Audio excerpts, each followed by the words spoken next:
Welcome to the Gigs Podcast, live from the conference at Lititz, presented by Shure. I'm your host, Nikki Sanz, founder and CEO of Gigs, the professional career platform for the live event industry. This is a very special series that we get to do, hosted at Lititz, and we get to interview the very best in the touring and the live event industry to hear the good, the bad, the ugly, and the unreal moments of life gigging and lessons learned on the road.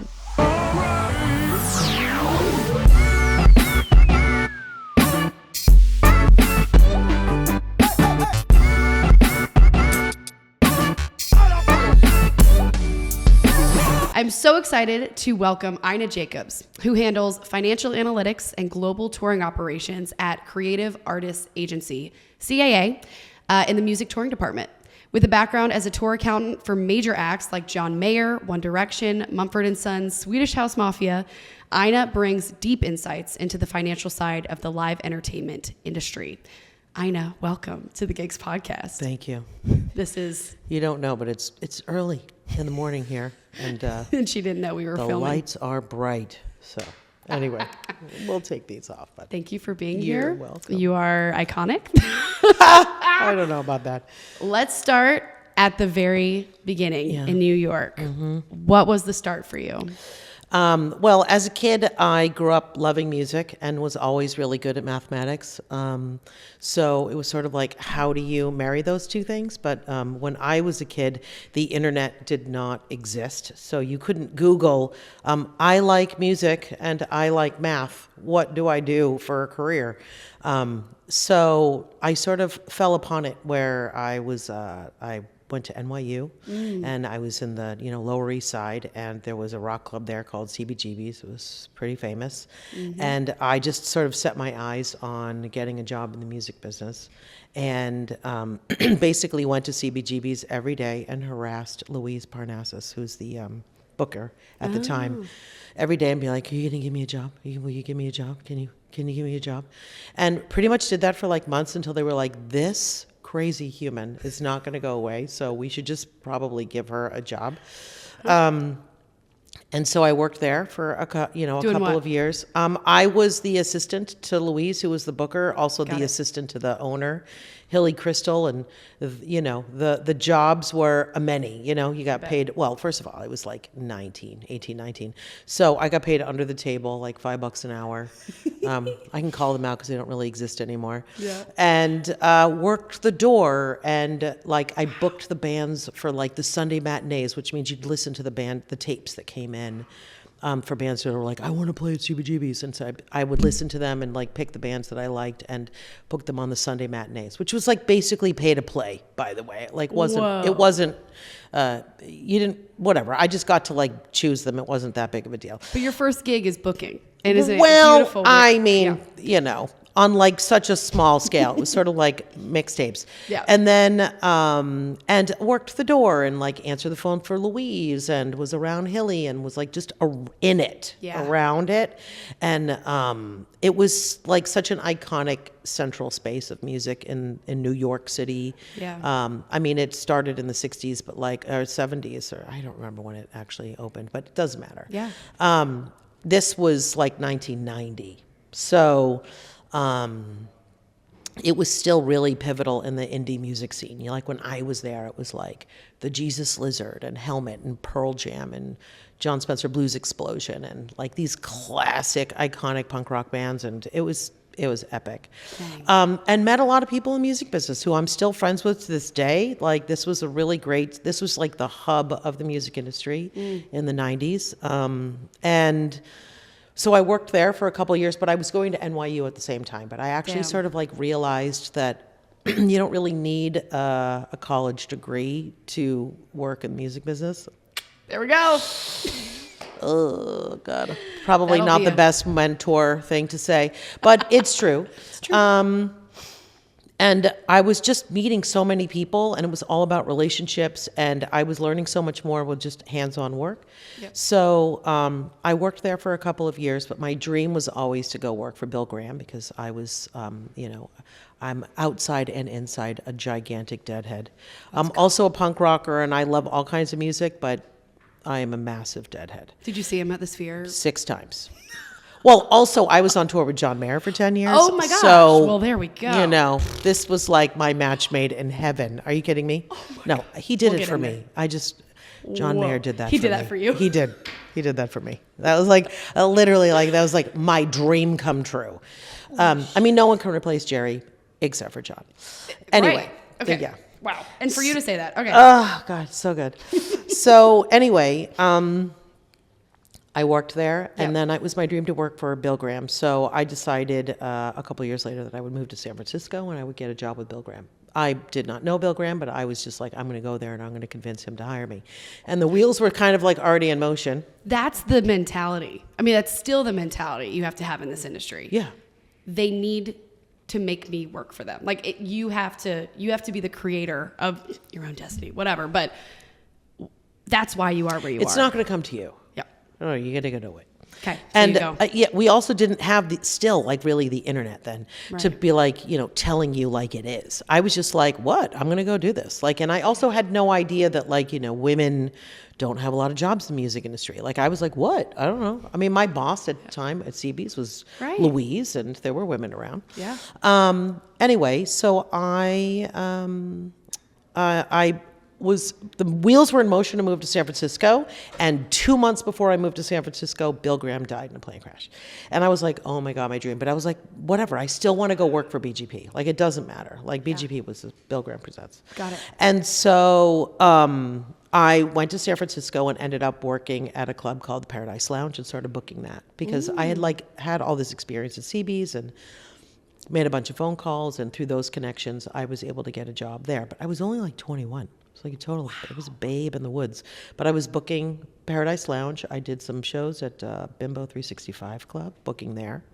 Worked at a management company, did like a bunch of different things. Yeah. But all during this time, I was completely obsessed with this band called the Jesus Lizard, who I still think to this day is the greatest rock band of all time. Damn. And they were from Chicago. They used to play CB's all the time, and I used to let them like crash in my apartment. It's totally punk rock. And then when I moved to San Francisco, I'd let them crash in my apartment because we were like playing punk rock shows and stuff. But my dream was to go on the road. And unbeknownst to me, you can't get a job on the road unless you've been on the road before. No one will give you a job. It's this like catch 22. Yep. And so I basically like harassed the Jesus Lizard to the extent where they were like, oh, just let her drive the van. Like, it's fine, whatever. So I harassed them for years until they finally, agreed. And I drove the van and sold merchandise for them the first time. Oh, that's legendary. So I was on the road at 22, basically. And that was my dream. Like, I just wanted to be on the road. I wanted to be a tour manager. Like, that was my dream. Didn't know that women weren't tour managers because there wasn't a place to tell me that women weren't tour managers. But when I got out there, I realized, I was like, where are all the women? I was like, oh my God. Yeah. Oh, they're selling merch and they're driving the van. Oh, yeah, or merch, or like wardrobe girls. Wardrobe girl, right. Yeah, whatever. Anyway, I was pretty tenacious and just sort of like kept at it, and was on the road as a tour manager predominantly, well, for the first 9 years, but really wanted to be a tour accountant. That was like, math was my jam, The babysitting, like, I loved the boys and they were nice to babysit, but like, they're children. So I was just like, whatever, I don't want to get you green tea at 3:00 in the afternoon. Like, you're a big boy, get your proud ass up there and go get yourself a green tea. So the whole babysitting thing and all of that human element thing, it just ended up like not really being for me. I really love math and I love business and mathematics, and I could see settlements were just like really what drove that's really where my heart lied. So and you have to do settlements at a smaller level when you're a tour manager. And that was what I was really good at. I was just better at that than babysitting. Tour management is really hard, and it's like I'm an empath, and I really would take on like, whatever.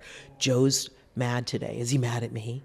Did I do something wrong? How do I keep Joe happy? And you're just like, it's not my responsibility to make Rockstar happy. Like, that's their responsibility to get them paid. Yeah, I just couldn't get them from point A to point B and give them what they need, but like, I can't give happiness. But I'm too much of an empath. It just wasn't the right job for me. It was.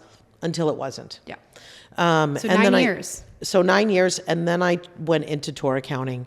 I actually couldn't get a job as a tour accountant because there are no women tour accountants. Right. So it was really frustrating. So I had a moment after my 9 years where I was like, I know I don't want to be a tour manager. I really want to be a tour accountant. I can't get a job as a tour accountant. So I guess I'm just going to leave the road. So I left the road for 1 month. And I was actually out on the road with my boyfriend at the time, who was on the road with another band. And I was the girlfriend for like a second, which was so weird because that was like so not my thing. Yeah. And I get a phone call from the manager of John Mayer. And he's like, do you want to go? We have this really young kid. He's about to put out this record, Room for Squares. It's going to be really big. And he's going to be a star. And I was like, and they're like, we just want you to be the tour manager, the tour accountant. We already have a tour manager. And we want you to be we want you to handle the money and do like the production accounting and like the production coordinating. Yeah. And I was like, it was a little bit of like, here, we're going to give you what you want. And also you have to do this other job that I thought was like a little bit like beneath me, but whatever. I put my ego aside and I was like, all right. And I had already worked with the agent for John Mayer with a band called Jacko Pierce. He was the agent for John Mayer, but also for Jacko Pierce previous to that. I had worked as the tour manager for a band called Medeski, Martin and Wood, who are amazing. And their business manager was John Mayer's business manager. And I had done a lot of support act gigs as the tour manager with Dave Matthews, and Michael McDonald, who was John Mayer's manager at the time, had been out with Dave Matthews. So, working with Dave. So the three of them already knew me. Yeah. And they were like, we think you would be great. And I was like, okay, fine. So I agreed to do it. And I was like, I don't have to tour manage John. I don't have to have anything to do with John. And they were like, no. And I was like, okay, great. And then I remember like sitting in the production office on the first day of the tour, and John was sound checking. And I was like, what is happening right now? And I was like, who is that on stage? And they were like, that's John Mayer. And I was like, oh my God. I was like, I just hit the jackpot. I had no idea, because his first record does not really show his talents. Like it's like they're amazing songs, but he's not like wailing on the guitar on those songs. And I was like, oh my God. Room for Squares. That was yeah. the tour for Room for Squares. Yes. So he had already started touring a little bit, but it was already starting to pop. And so then by the time I got on board, it was out of clubs. It was in like small amphitheaters, like 5, 6, 7, 8,000. And then, within 6 months we were in arenas. Like it was great. It popped. And it was amazing. And I was with him for 10 years. Oh my God. I know, it was awesome. And I got to really like hone in on like, what is a tour accountant? Who do I want to be as a tour accountant? I didn't have very many mentors over the years because like, whatever, it was just a bunch of men being tour accountants all the time. And I didn't really feel comfortable and welcomed into that community for quite some time. I kind of had to really earn it. Interesting. But then, Can you take me through, I've actually never had a tour accountant on the podcast. Can you take me through what your typical pre-show, show day, and post? Well, the responsibility of the tour accountant can really vary depending on the tour, but ultimately you're responsible for the finances of the tour. So that begins with budgeting the tour and overseeing like how much is this tour going to cost, and sort of then forecasting how much money you will actually make, and then following that all the way through. And then there's settlement. So like when you're at the show enjoying the show, there is someone like me, or well, I'm not really a tour accountant anymore, but ish. Someone like me who is there auditing the ticket sales, auditing the VIP packages, and auditing the expenses of the show, and then sort of quantifying them and agreeing to them, and then agreeing to how much money the artist will take away their gross payments for those nights. Are you working really closely with business management on the early side of the business budgeting? Management certainly is involved during the budgeting side. Also, the tour manager, the production manager, anybody who's going to touch money that we are going to spend. Yes, all the way to the promoter. No, the promoter has nothing to do with the budgeting part. So there's okay, different got it. things. There's like artist costs and promoter costs, Got it. right? Like when you're on the road as a band on tour, there's going to be hotels and flights and, your sound, your lights, your video. Well, depending on how big or small Vendors your tour and is. right. All those vendor negotiations, doing all those contracts, all that, really mitigation of like how much are we going to spend, how much do we want to spend, targeting those budgets, and then also doing settlement and then handling cash on the road. Yeah. Any money spending will run through the tour account, and then we will report it back up to business management. So the venue manager, the tour manager, I've never been Not involved venue in it. manager, No, not tour at all. manager. Tour manager. So what does a settlement look like? I've never been involved in one of A those. settlement, pretty much, to really dumb it down, is like you are assessing how much money is coming in through a ticket audit. Got it. Right. So when you go and buy a ticket on Ticketmaster or Access or whatever, that money goes into what's called a ticket audit. It's a big report that says like, this is how much money, this is how many tickets you sold at what ticket price, this is how much money came in. Got it. So you assess and audit that. Got it. And then the promoter will present to you the expenses that they incurred to promote this event, advertising and rent and utilities and sound and lights and stagehands and ushers and ticket takers and security and all of those expenses that happen at the actual venue only, exclusively. And then there is a deal in place that an agent will negotiate in advance, like a creative artist agency, which is where I am now. So we will, negotiate that deal, give those deal terms to the tour accountant, and then the tour accountant administers and represents the spirit of that deal, and basically is the one that determines how much money the show actually made, profited. Thank you for walking through that. Yeah. Before we move on to, you on the road as that, I want to stay here real quick and hear about, like, when you were starting that, what were the biggest challenges with a settlement or with the what made you want to pull out your hair the most? Well, I mean, there's a learning curve, certainly, right? There's a learning curve that mathematics are mathematics. You have money coming in, you have expenses going out. Yeah. That's not difficult for someone who knows how to add and subtract, right? Right. I think the challenges are representing your artist in the way in which they want to be represented, right? Yeah. Who do you want me to be, right? I can come in and be aggressive, which I have been known to be. I can also come in and be kumbaya. Like, it's not my money, right? I am just the gatekeeper, right? Got it. I take the ownership of it as if it is mine, right? I care very deeply about representing the spirit of the deal and about bringing integrity to that agreement. But to the extent that management and artist want me to do so, right? So I have had bands that I've worked with that are like, it's cool, we're in a long-term deal with these guys, everything's fine, let's just make nice and be nice, right? And then there's somewhere like, we're gonna do this once and only once, and I want every penny you could possibly get me, go in and get it. So I could be who they want me to be, and it must be fair for me. So I sort of have a theory I have a philosophy when it's just, for me, it's like, give me one good reason why I need to pay for that, and I'm open to that, right? And I don't think that it's one size fits all. I may agree to pay for something on one show and on another show agree that that's not an applicable expense, the same expense. Like, right. So there's a spirit. There may be certain people that we're doing business with where I will allow a little bit more in settlement because they're an independent promoter and they're a one-stop shop and they're only one human and they have a lot of overhead and they're one person.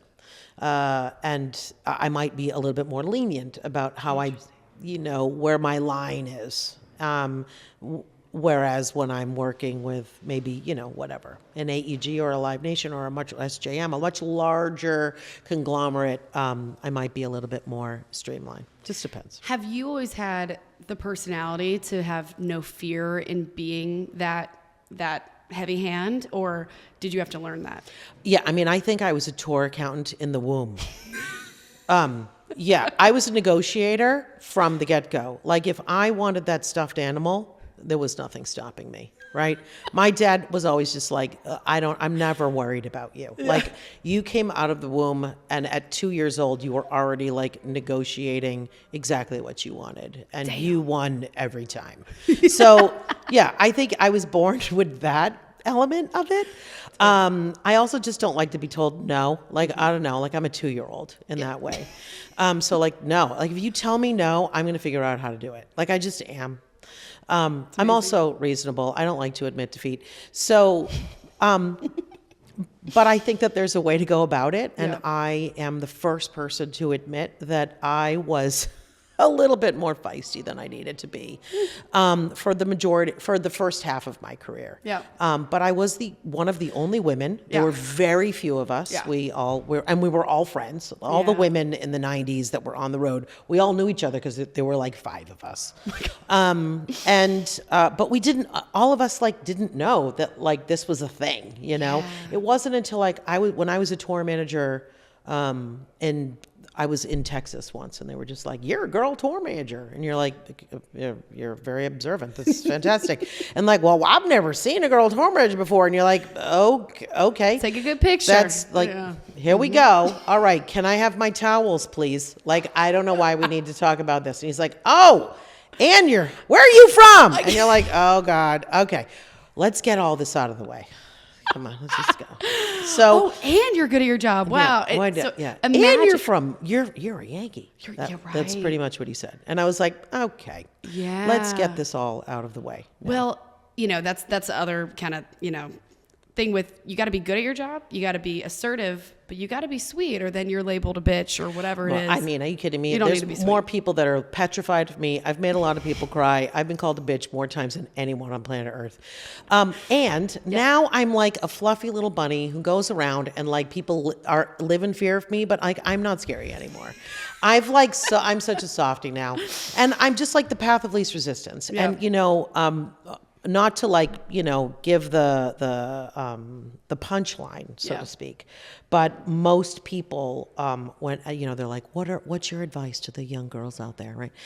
And it's like, it just took me a really long time, probably 15, 20 years into my career, to learn that it's probably better to be the smartest person in the room than the loudest. And I learned that the hard way. And that was part of my path. So I don't regret it. I came in feisty. But as I started to become more knowledgeable, I realized that like, I don't have to yell to be heard. And actually when I'm yelling, nobody's listening to me. So if I'm just like pretty matter of fact and I talk about the facts, and I'm just like, I educated myself and I'm really curious, and I just knew really well informed that yelling wasn't necessary anymore. I could just be like, that's not correct, and this is why. Yes. And it was just easier that way. And that is so much more dangerous. Like, people don't like really smart women sitting across the table from them at settlement. That know more than them or could call them out. I'm not going to say that I know more than anybody. Yeah. I will educate and inform myself to make the right decision, and I feel confident in that now. I've been working in the industry for over 30 years, so like I know I've developed my own opinion and my own philosophy about what I feel like is right and wrong, and what is good business and not good business. And the business has changed so much now that it's not the Wild West like it used to be. I have had a baseball bat in settlement, and it was like, I don't know why. Are we playing baseball after this? I don't know. Are we going to batting practice? What is this about? That doesn't exist anymore. Yeah. That's so great. It's a kinder, gentler. Wow. It's just a different business now than it was. Interesting. So you're on the road with Mayor for how many years as that tour accountant? 10. 10. And you said within 6 months you're in arenas. Did you guys, was it just kind of how often were you on the road? What did that look like? 9 months a year-ish, whatever, 6 to 9 months a year, it ebbs and flowed. When John would go and make a record and take a break, sometimes I would, at the beginning of my tenure with him, I would say the first 5 years, I was an independent contractor, so I would go take other gigs when he wasn't, but he was my main gig. And then he'd sort of made me part of the family, put me on salary, which was a very rare occurrence and doesn't happen a lot in the industry. Right. And then I sort of went and worked for his management company when they were off the road with Ray LaMontagne and Brett Dennen and all these other other bands, and would like assist management and with all of their other clients. With budgeting and things. Well, yeah, overseeing tour. Sometimes I would go out and settle shows for Ray or whatever they wanted me to do. They just sort of like wanted to keep me in the family. Yeah. So we did that for like that was 10 years of my career. And that was wonderful and amazing. And I loved it. And then I was sort of like, what else is, I'm like that dog looking out the window. I'm like, let me out. What else is going on out there? Right. So it was like time to, go see what else is out there. And what did you find? I love John. I will love him till the day I die. I think he's one of the greatest humans on planet Earth, and I'm obsessed with him and his music. And that organization was amazing, and it was great. But we had to break up. Like it was like I needed to go become like an eagle. I was like a bird in a cage, and I was like needed to go like fly, like really fly, because it was like I kind of hit I wasn't growing. I like really kind of hit a spot where you do the same thing with the same artist all the time. Yeah. You got to go. Every tour works differently. Yeah. Every tour, every band tours in different countries. John wasn't really big on touring outside of Europe and the United States and Australia. It just maybe a little bit of Japan, but like he wasn't really like I want to go to South Africa and like Asia and like it wasn't. At that time, he didn't have that. Just wasn't really his interest. And I wanted to go around the world, and I wanted to do stadiums, and I wanted to like see what else is out there. And so you found a little tiny, like they didn't know, not really well known One Direction. Yeah, a little baby band. Yeah. Okay. Yeah. Take me through leaving and what was that? Well, path? it did. I didn't go John Mayer One Direction. Okay. So we're clear. It was John Mayer Nickelback, and then Nickelback, Swedish Mumford Sons, Swedish House Mafia, and then One Direction. Wow. So yeah, and it was the Swedish House Mafia one that was like this is our last tour, and it like sold out in like 5 seconds, and it was epic. That tour was so good. Was that stadium? We did some. Okay. Yeah, some arenas, some stadiums. Yeah. And same was Mumford Arenas? Okay. Yeah. And then one D. And festivals. Yeah, right. We did the Gentlemen of the Road festivals, which was really great. Whoa. And in between all of that, I also worked a little bit with Live Nation. Yeah, okay. Doing production accounting for Red Rock Entertainment, which is this run by a guy named Ford Englerth, who's amazing. And he worked for Live Nation for quite some time and then went off and started his own company called Red Rock Entertainment. Wow. And they do like large scale festivals or like movie premieres and things like that. So I would do the finance, the accounting for that as well. Like I diversified. It was kind of all over the place. Also Kings of Leon. Like, I don't know. I did like lots of. You in Nashville? No. Okay, where are you at? Well, I'm in Los Angeles now. Okay. But when I was on the road, I was a New Yorker. You were in New York still. Okay. Yeah, the whole time. So when did you move to LA? 8 years ago when I left the road. Wow. Okay, we're not there yet. Yeah. I'm sorry, I'm going way too quickly. That's okay. So you're in New York. Mm-hmm. You do is One Direction stadiums? Absolutely. Full stadium. 100%. Was that the first tour that was full stadium? Yes. For you? Yes. So they had someone else in their arena leg, and I think they just felt like they wanted to level up, and they decided to sort of like I think they not got rid of, but they decided to change some of the personnel for the stadium. Got tour. it. Yeah. And so the business manager for Mumford Sons and Swedish House Mafia is also the same business manager as One Direction. So they put me up for that job. Quite a intense interview process. Yeah. It was like 6 months, hardcore. Wow. Yeah, it was hardcore. Anyway, I got it. Put myself in the fetal position for about 2 months preparing, locked myself in my apartment and just studied. Like, I trained like I was going to hike Everest. Wow. Unbeknownst to me, I don't think that there had ever been really a woman tour accountant at that level before. So there wasn't really another woman I could be like, what do you think? Can we talk about this? And, there's very few people out there that account stadiums anyway. And I didn't really know Wow. any of them. So What does the training look like for you for that? get on the treadmill. No, I'm totally kidding. Doing buzzing. A lot of Excel. Yeah. Yeah, for me, it's just like a lot of prep. You get Got all it. the deals in Oh, place. yeah. You set up your spreadsheets. You set up the spaces for analysis for me, spaces that like allow me to learn from the work that I'm doing. I like to set up my spreadsheets where they do a lot of analytical work for me that present me with like top line analytics that I can really start to like understand what's happening with each one of our shows, Got it. average expenses for every show, so then when I'm at the settlement table, I can identify when something's off, you're like, that's weird. I've been spending $1,000 a day for the last 3 weeks on runners, and now all of a sudden it's 5,000. Like, why? Did we ask for more runners, or are you erroneously charging me? Wow. So it's that kind of stuff. Yeah, totally. It's just like you study up. And coming Study up, confidently get to that table. templates in place. Yep.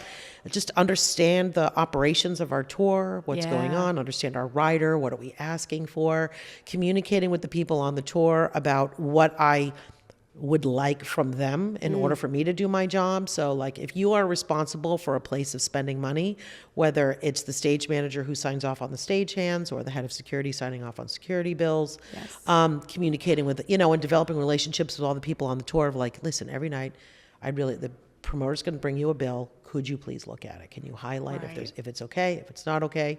And setting protocols in place so settlement can run smooth. Because when you are settling a stadium, it's millions and millions of dollars that you are reconciling. It's a lot of invoices. It's a binder this big. It's 100 line items. How long do you have to do that? Months. Months. Yeah. Okay. Yeah. Got it. But there's a lot of show every month. or Day of week. is not actually much. Day of is like, I agreed that this is how much money came in. Got it. That's what day of is really. Got it. At that point, you kind of have an idea of what you've spent. You should. You shouldn't have any surprises at that point. The surprises come, hopefully, a month out. Yeah. Where you're like, whoa, what is this? Like you're getting pre-settlements and you're like, why is this line item so much more than the budget? Like what's going on? You address it then. That's the only time that you can really fix it. It's not the only time, but it's the time that ideally you get to address a problem. Once it's been spent, once day of show happens, it's done. Like it's happened, right? So now somebody's going to, take on an expense that they probably didn't want to, if you're not happy with it, if there's an issue. Women are so good with money and this meticulous type of catching and feeling like something's off and have you seen more women in this role? More women now, yeah. Yeah, now? I mean, I mentor a ton of them. Wow. Absolutely. I just think that there needed to be, and I'm not going to say that it was me. And I will. And there just needed to be a feisty enough person, and there have been other women. There's women over in Europe too that do it, that were doing it at the same time as Yeah. me. This woman, Juliet, who's amazing. She works with Queen now. She's the tour director for Queen.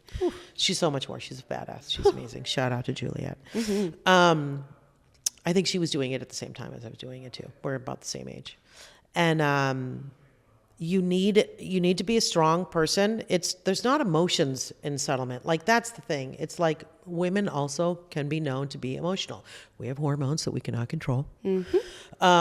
And there's no emotions in business, like really. I mean, there's the spirit of a deal, which is an energetic, and that's different, right? You're representing the agreement and the philosophy around that agreement that you've made, but it's not emotional. And I think that women can be emotional. And so we are seen as being emotional. So people are quite sensitive about that. But if you can remove the emotion from the experience and just, it's numbers. It's just numbers. Did you spend this? Did you buy this pillow for $5? And did I ask you to buy this pillow for $5? Yes? Fantastic. No problem. Did I ask you to buy this pillow? No, but we thought you would like it. Okay, then you can pay for it. That's called a gift.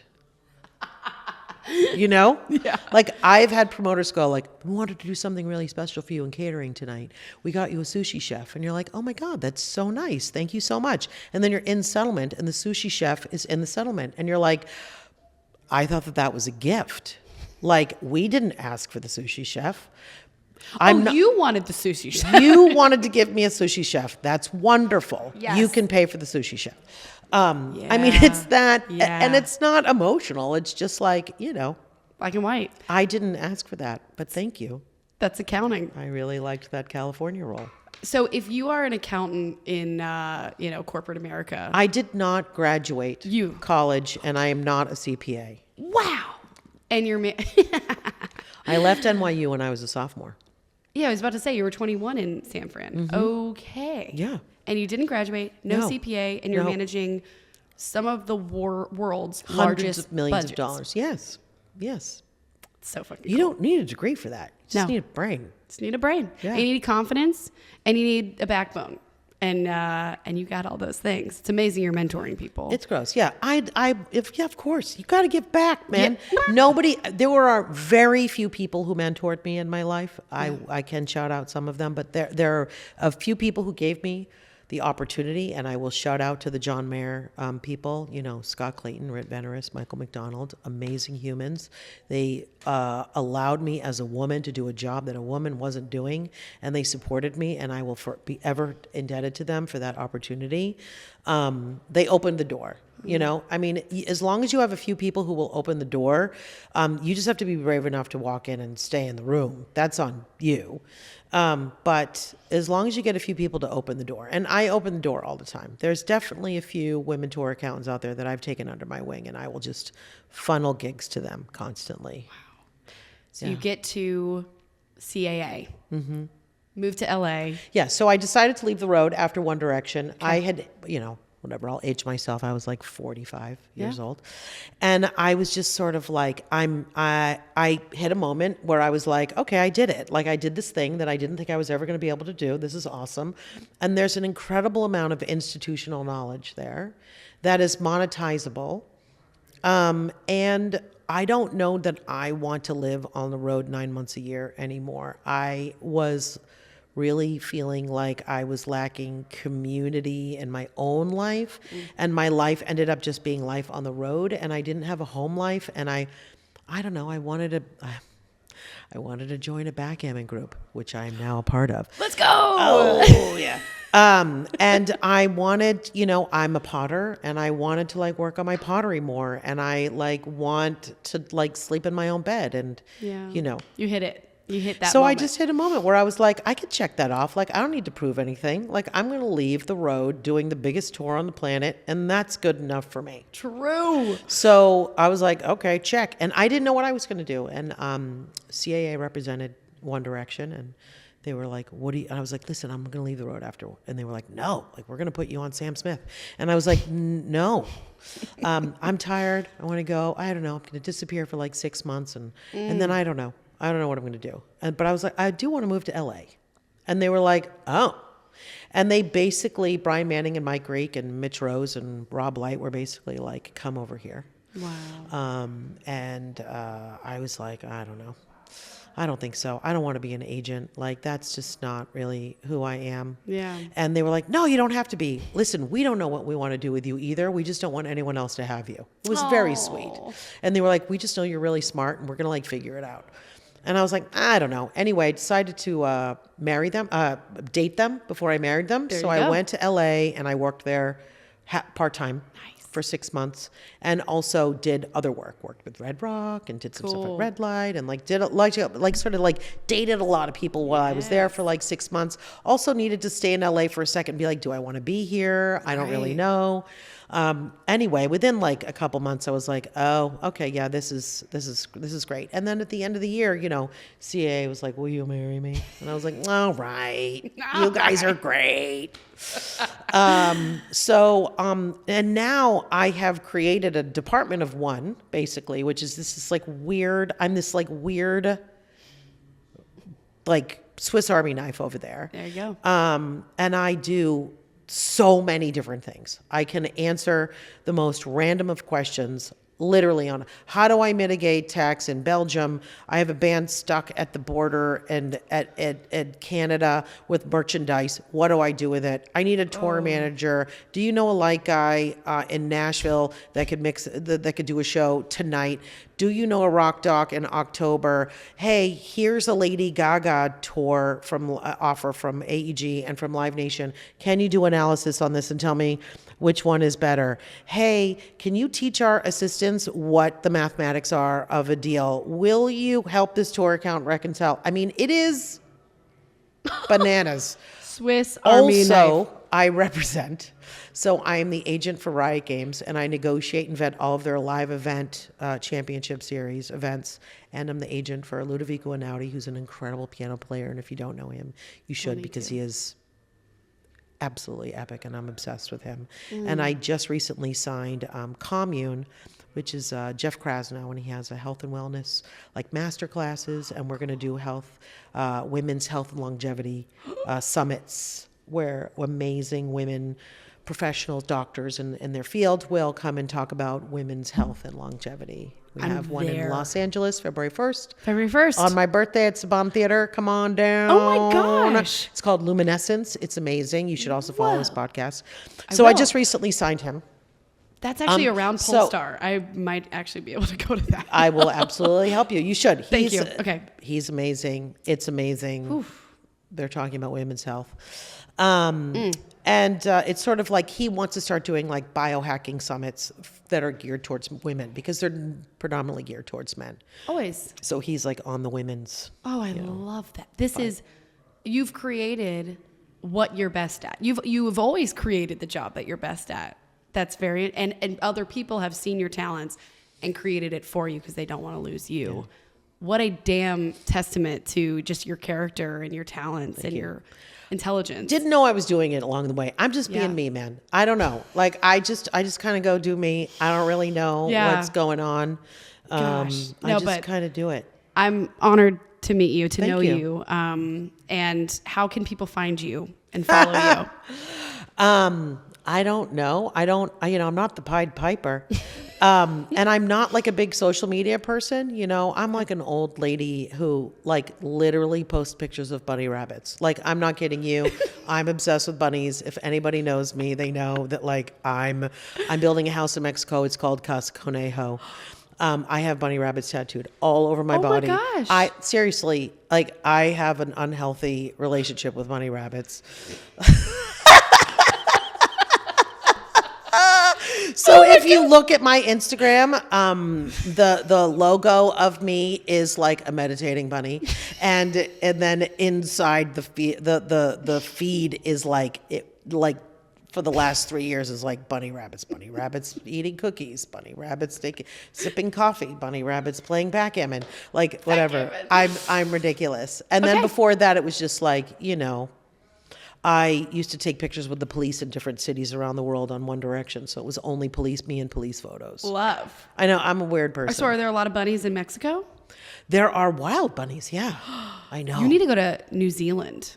They have an overpopulation of bunnies. Well, also in Japan, they have an island called Bunny Island. Oh. You can Google it. It's off of Hiroshima. It's been my dream to go, and I was supposed to go, and then COVID happened. No! Hey, it's been 5 years. It's time. I know. And I was there in January settling Queen, and I just, like, I wanted to do it, but I didn't have enough time. It was, like, all last minute. 2025, you gotta go.